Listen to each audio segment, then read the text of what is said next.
Let's be honest here, it's been a rough few months for Dead by Daylight, and I don't just mean one patch rough, I mean the kind of rough where every update feels like deja vu of bugs, broken promises, and another PR apology that starts with, "We hear your feedback." Because at this point, we've heard it too, over and over. We've had the Reverence Rift disaster, bugs that made the game nearly unplayable, and that endless loop of sorry, we'll do better. Meanwhile, matchmaking still feels off, the game balance is messy, and even the cosmetics, once a highlight, are starting to feel like a cash grab. But here's the thing, DBD isn't dead, not even close. The community still loves this game, it's one of the few multiplayer horror games that's lasted this long, and that's exactly why these problems sting so much. So today, we're going to break it all down. We're going to talk about what's gone wrong, why it keeps happening, and how Behaviour can actually fix it. We'll look at the short-term fixes, the long-term rebuilds, and yes, some gameplay stuff too. But this video is mainly about the core systems behind the curtain, the bugs, the communication, breakdown, and the burnout spiral. The detailed gameplay deep dive, chases, killer balance, perk design, that's coming in a separate video. So grab a cup of tea, and let's talk about how DBD can finally save itself and if Behaviour has the guts to listen. If you haven't already, guys, make sure you subscribe to the channel. We do a lot of Dead by Daylight deep dives and gameplay. You're not going to want to miss it. So let's start by talking about the bug crisis, because every major patch feels lately like a coin toss. You download the update, you boot up the game, and something inevitably is broken. Let's take the 9.2.1 patch released at the end of September as an example. This was supposed to fix multiple bugs, but it actually added a few new ones. Things like broken perks, killer powers malfunctioning, vault bugs, and even survivors getting stuck in animations. Players who reported these issues in the PTB watched them go live anyway, and it's not like Behaviour isn't working, they are. But when the QA process keeps missing things this big, understandably, players lose faith. Here's the reality for you guys. When you vault a window and the killer's hit doesn't register, that's not a minor issue. That's the foundation of the game breaking apart. And the devs always say, "We are listening." But without visible follow-up, that means absolutely nothing. So, what needs to happen to address this? Well, I think for starters, a public bug tracker would be tremendous. Give us a live, public list of top bugs being worked on, what is fixed, what is not, and when we can expect patches, because transparency builds trust. Next, I would add micro hotfixes. Don't just sit on major bugs for a month waiting for the next update. Push out small fixes every week if needed. Incentivize PTB feedback. What I mean by this is allow players to earn blood points or auric cells for finding reproducible bugs in the PTB. Reward those people for helping improve the game. Because if you give an incentive for people to go into the PTB and specifically look for bugs, they're going to do it for that reward. Rather than them just stumbling across it, what a great way to address things before they go live. And next is a simple one, but it feels like a big ask, and that's better communication in the patch notes. We don't want the vague, "we fixed an issue where sometimes X could happen." Tell us really what's going on, because ultimately, you can't rebuild goodwill through words, you can rebuild it through action. Next, let's talk about the balance and burnout loop. DBD's core gameplay loop hasn't changed much in years. Survivors fix the gens, killers defend gens, but the meta has gotten stale. Every match feels the same: tunneling, camping, slowdown perks, gen rush, repeat. The devs keep tweaking numbers, reducing perk durations, increasing cooldowns, but that's not balance, that's patchwork. Players are stuck in what I've been calling the burnout loop. You play, you get frustrated, you take a break, Behaviour apologizes for something, you come back for a new killer or survivor, it's fun for a week, and then the same problems return. So how can we start fixing this? Well, I would look at adding some more core objectives to the gameplay.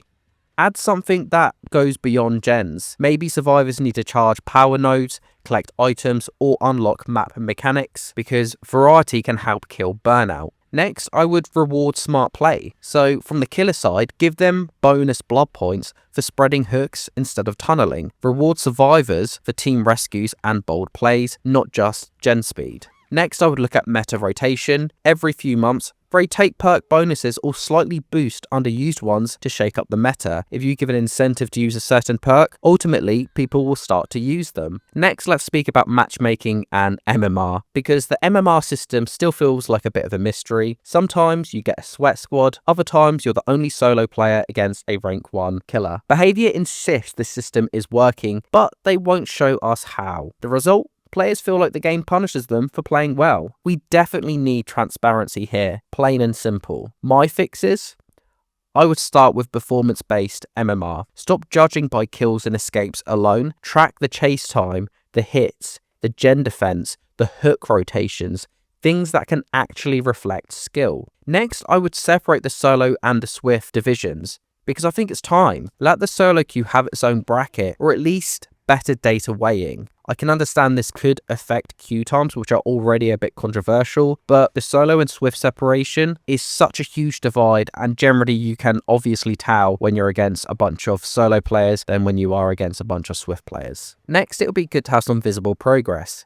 Give players a visible tier or range so we know where we stand. Right now, it's just like we're being graded blindly. You can absolutely have a shocker of a survivor match, do no gens but manage to escape, and you're still probably going to go up a grade. To add to that, it'd be really cool to see a monthly matchmaking report. Behaviour should release simple stats, average MMR difference in matches, escape rates, and wait times. Imagine getting an email and seeing that every month. I would be up for it. Next, let's talk about the Rift disaster and monetization mess. Players expected a cool new reward track, but what they got was lazy, it was overpriced, and it was underwhelming. We've seen this before: lackluster cosmetics, reused animations, and premium passes that feel like chores. And it's not just the cosmetics, is it? It's what the Rift represents. It shows where Behaviour's priorities are, because when a game's bug stays for weeks, but the store updates on time, that's really not a good look. So how can we fix this? Well, the first one is obvious. Give us better free rewards, because the free track should still feel rewarding. Give charm collectors and casuals something worth grinding for, and show us that it's not just about a cash grab for you and that you care about your audience that care about this track.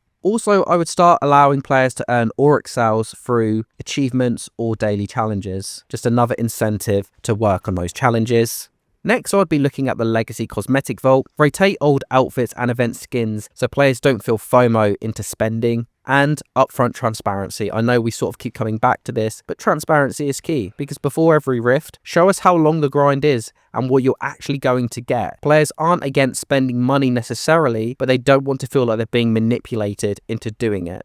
So we've mentioned transparency a few times now, so let's really break it down and take a look into it, because Behaviour's PR cycle is legendary in a bad way. They release a buggy patch, go silent, and then come back a week later with another "we are sorry" post. That formula no longer works. The community isn't angry because things break. They're angry because it feels like the devs never tell us what's really happening behind the scenes. So to fix that is quite simple. I would start by having a weekly quote-unquote entity report blog. A short dev update every week. Major bugs, what's being fixed, what's being delayed, and what's next in the upcoming week for Dead by Daylight. Then I'd be looking at quarterly postmortems. Be honest with us about what went wrong with big updates. For example, we shipped this too early, this feature didn't test too well. That kind of honesty earns a lot of respect. Then it'll be nice to see creator and player panels. Have regular Q&As where Behaviour answers curated player questions directly. And I don't just mean from big streamers, I mean from the general player base. Even if those questions are submitted online, they could then do a live stream and go through a bunch of different questions. Let's move on and speak about events, maps, and fatigue in general, because everyone's starting to get a little tired, aren't they? Events used to feel special. Blood Hunt weekends, Halloween events, unique modes. Now it's just collect petals or repair generators faster. Maps haven't evolved much either. Loops are still inconsistent. Tiles unfair. Lighting issues all over the park. So here's how to bring back that excitement. Reinvent the events. Bring back some fun, chaotic limited time modes. TVA is extremely popular, but I also loved the event last year when we had My Little Oni. Something that breaks the routine, and it's not an event you get into to play competitively, it's an event you get into just to have some fun. I would also look at overhauling the map project in general. Standardise loop design so both sides get a fair chase experience. Fix visibility, lighting and spawn points, and also increase the map offerings. This 20% rubbish, it sucks. I feel like I'm playing the same maps over and over again anyway, and I want to bring a map offering to have something a little bit different, but when it's a 1 in 5 chance, there is zero incentive to bring that offering. Either get rid of them completely, because at this point they're redundant, or increase the probability of going to that map. And speaking of maps, I would start rotating old content too, because nostalgia is great sometimes. What I mean by this is bring back legacy maps and even gameplay so returning players feel rewarded, and make it fresh again. Stop chasing quantity and make each event feel different. Players aren't bored because there's nothing to do, they're bored because it's all the same stuff. So let's put all of this together into a realistic plan, the roadmap to recovery. And I'd break this down into short term, medium term and long term. So let's start with the short term.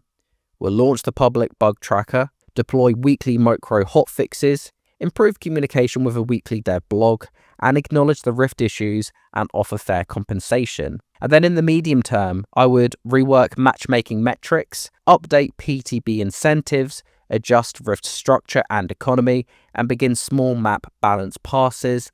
And then in the long term, launch a transparency hub, rework events and core gameplay objectives, full MMR overhaul, relaunch with a major anniversary, for example, Year of the Fog update to show the new direction. It's not impossible, but it does feel urgent. So that's what I would do. And DBD doesn't need to reinvent the whole wheel.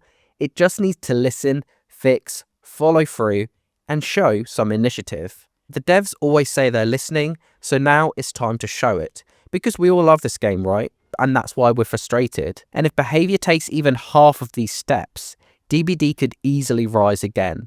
Not as a perfect game, but as a trusted one. So now, it is your turn. If you could change one thing tomorrow, one fix, one feature, one idea, what would it be? Drop it in the comments and let's keep this conversation going, because at the end of the day, the entity may be eternal, but our patience definitely isn't. Thank you as always, guys, for watching. Make sure to like, share and subscribe, and I'll see you in the next one.